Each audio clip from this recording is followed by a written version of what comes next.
Okay, everybody, another beautiful Tuesday morning here in Pittsburgh, Pennsylvania. I'm hanging out with Matt and Bill, and if I have to come over there and manage every little thing that you guys do, if I got to fix your collar, if I got to get you dressed, if I have to make sure that you're writing your sentences correctly, I'm going to go nuts. So, boys, teach me. How can I stop micromanaging you today? Oh, Evan, if you come over here and do all those things to us, we would call you a micromanager, right? Exactly. And how many people want to be known as a micromanager? Not many. And we had a question come in last week from one of our clients, I think, throughout the week, and then also they asked us to address this on the show about how can I avoid being a micromanager, and it's something that gets in the head, I think, of so many people, especially salespeople, because there's that concept out there that we don't want to micromanage salespeople. We want to let them do their thing. We want to let them be themselves. So it's something that becomes intimidating for so many. Yeah, we spent some time talking about head trash and different things that get in the way of salespeople, but I think this is one of the many and near the top of the list. And I really think it falls into two categories when it comes up. A manager being fearful. I don't want to be a micromanager. I don't want to come off as a micromanager.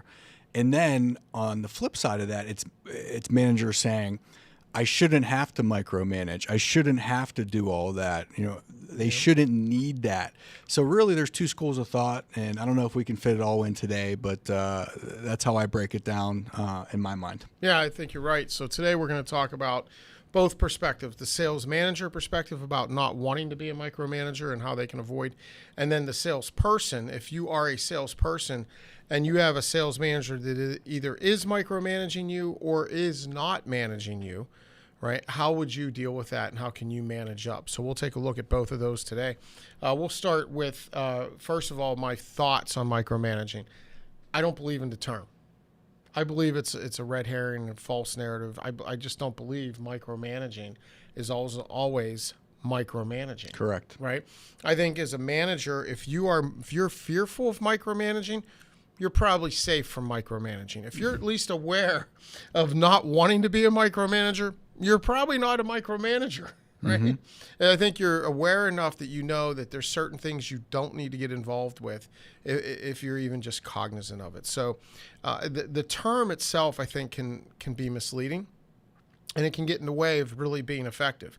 And I think to think about what it is, let's start with what do the terms mean? Here we oftentimes, when we're doing leadership development, draw the distinction between managers and leaders. Right? And if we go to the root word of both, the root word of being a leader means to take someone on a journey. The root word of manager means to maintain the status quo. So there's a role for managers. When we're in an operational situation, when we're in situations where we just need to make sure the trains are running on time, we need managers, right? We need people to maintain that status quo, not have everybody get too creative and too revolutionary in what they're doing. But I think for most of us in the sales world, sales profession, you're leaders, right? You're not managers, you're leaders. So we need to take people on a journey, but we also need to start inspecting some of the things we expect. There's that great phrase in engineering, you have to inspect what you expect. So thinking of this from the manager term, though, I go to what you said earlier, Matt, about fear.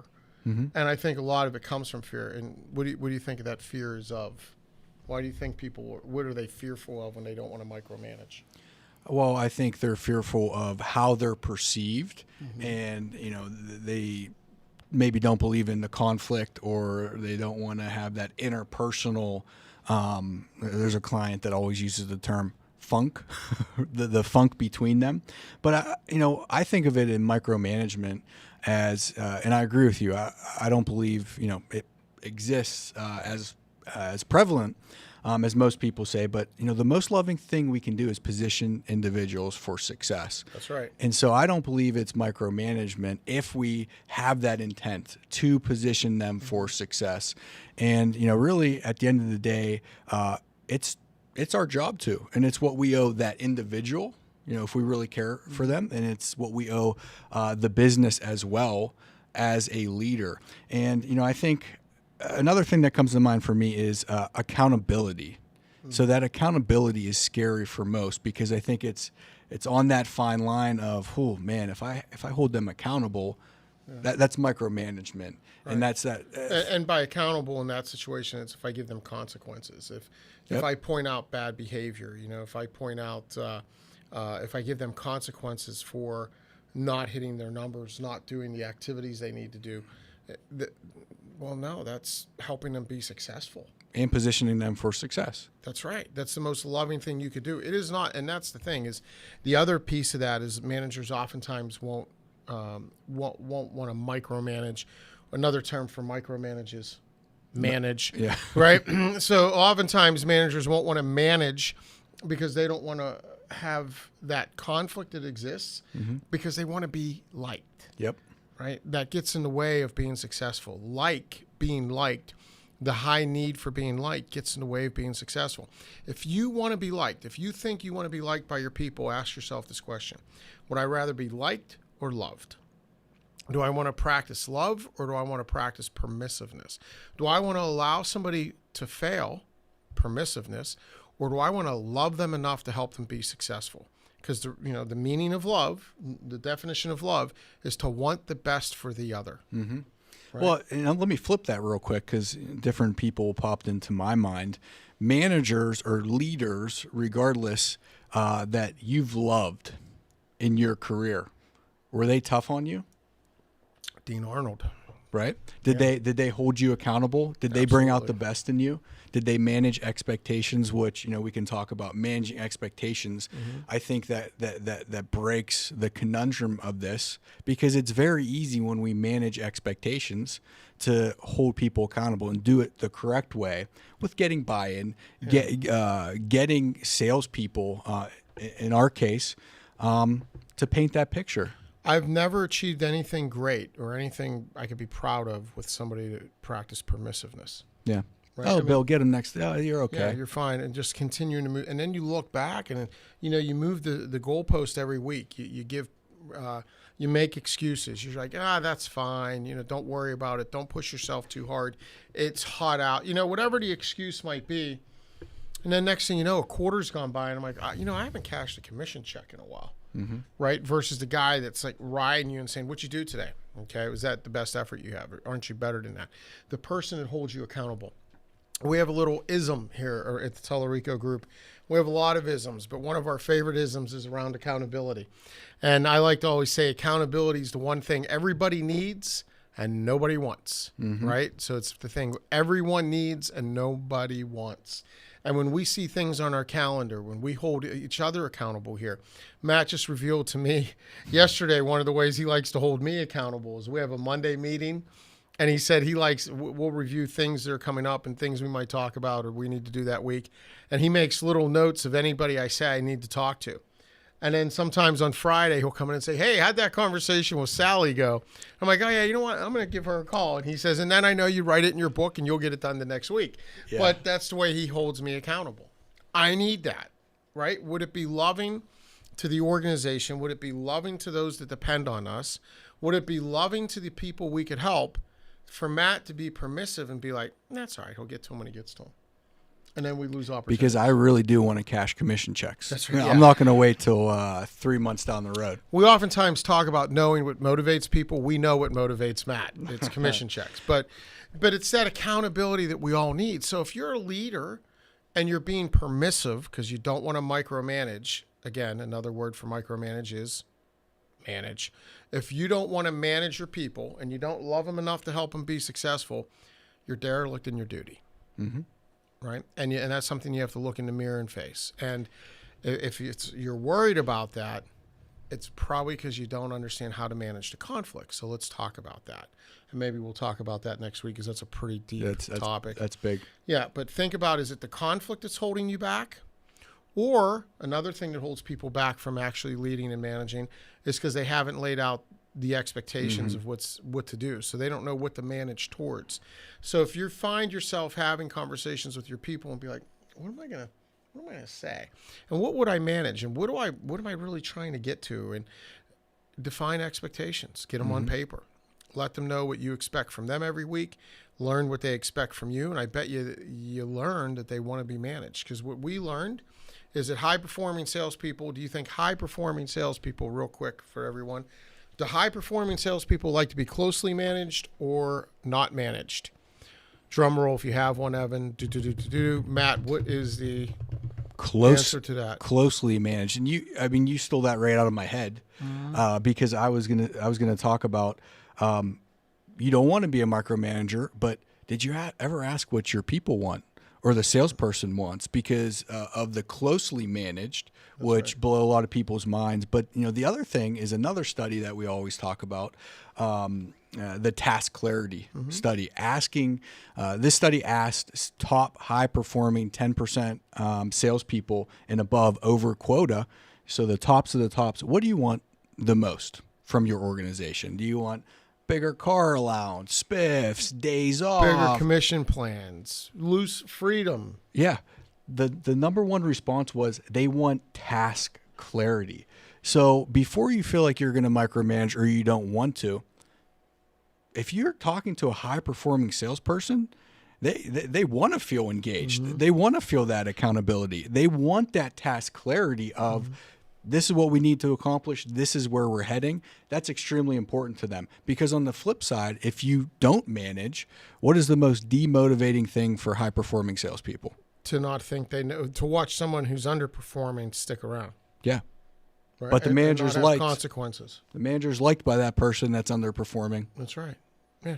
And you demotivate the rest of the team. And by the way, you're not actually practicing love for that individual because we're letting them fail. So a little bit, that's one perspective when we look at it from the world of the sales manager. What about the world of the salesperson? If you're someone who's not being closely managed, if you're somebody who might not be managed at all by your boss, your leader, what's something to think about, right? And if you like that, here's a real look in the mirror moment. If you like being loosely managed, another term for loosely managed is? Not managed. Yes. So if you like being not managed, why?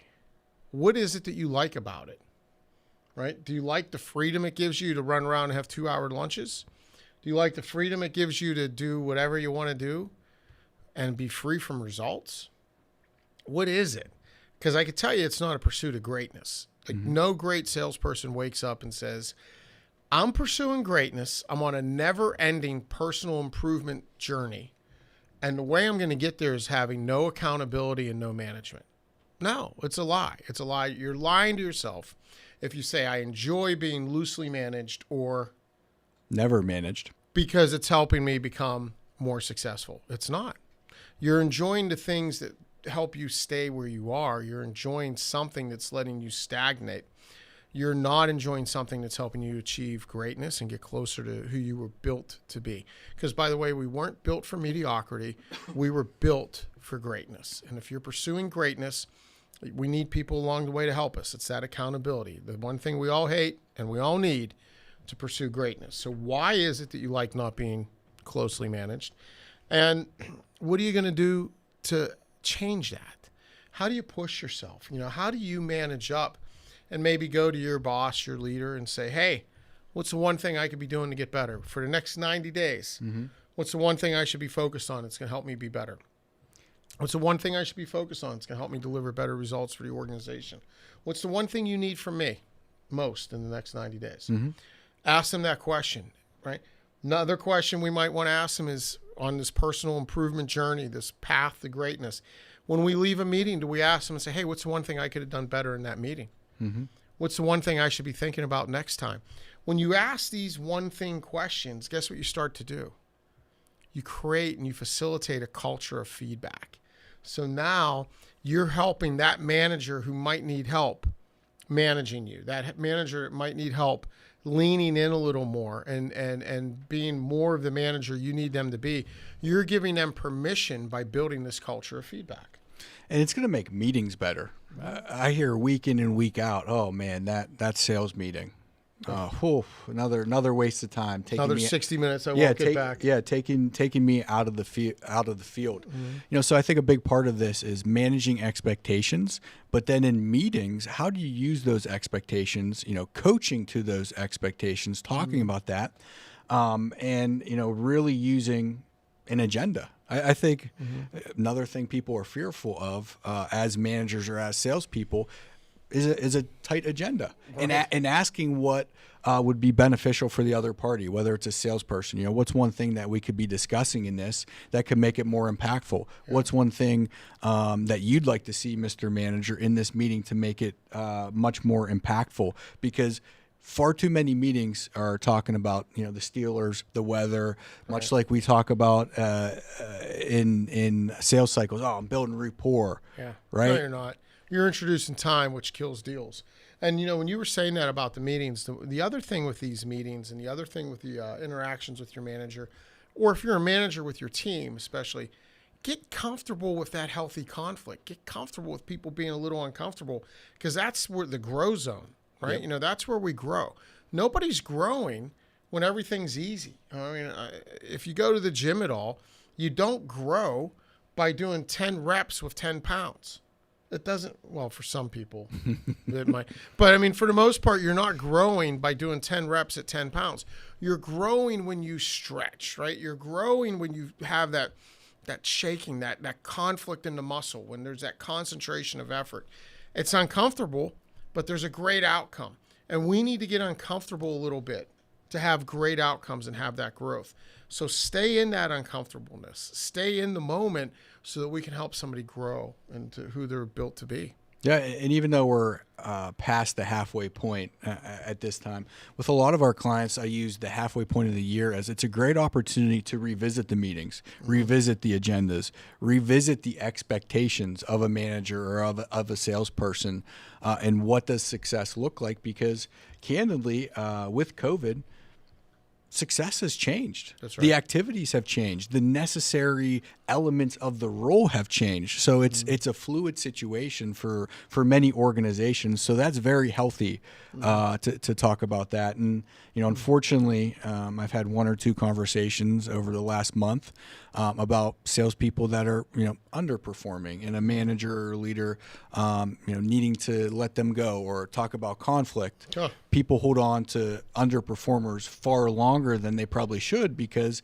that's a tough conversation. If you manage these expectations, if you're holding people accountable, and there's clarity on what success looks like, it's a lot easier to walk down that path if it is time to let someone go or go on a PIP plan. And it won't be a surprise. It's just it's factual. Doesn't mean we're mean, right? Doesn't mean we're taking the human element out of it. But it's a lot easier to manage someone when you know what success looks like, because holding someone accountable to no expectations, anything looks good. That's right. Well, there's a lot we can talk about, and Matt and I usually at this point we start going off on tangents and getting off the rails. We're not going to do that today. We're going to have discipline. We're going to micromanage ourselves into success. We're going to ask you guys go. By the way, these sessions are always available, recorded on YouTube. So please visit our YouTube channel if you'd like, and if there's anything meaningful, you can re-listen. Maybe, who knows, you might want to take a note or two if it helps you. But we appreciate the time you spend with us. These are always better when we're able to answer live questions. So please share a question with us. And you can share those questions, as always, to Evan at Tellerico Group. And they'll get to us, and we'll be able to answer them live on an upcoming show. So thank you all for your time today. We ask, go have a great morning. Win the morning. It's, 8:20 here on the East Coast, 8:25. Let's go win the morning. Let's go win the 9 o'clock hour, win the morning, and then we win the day. And have a great week, everyone. Thank you for being with us. God bless.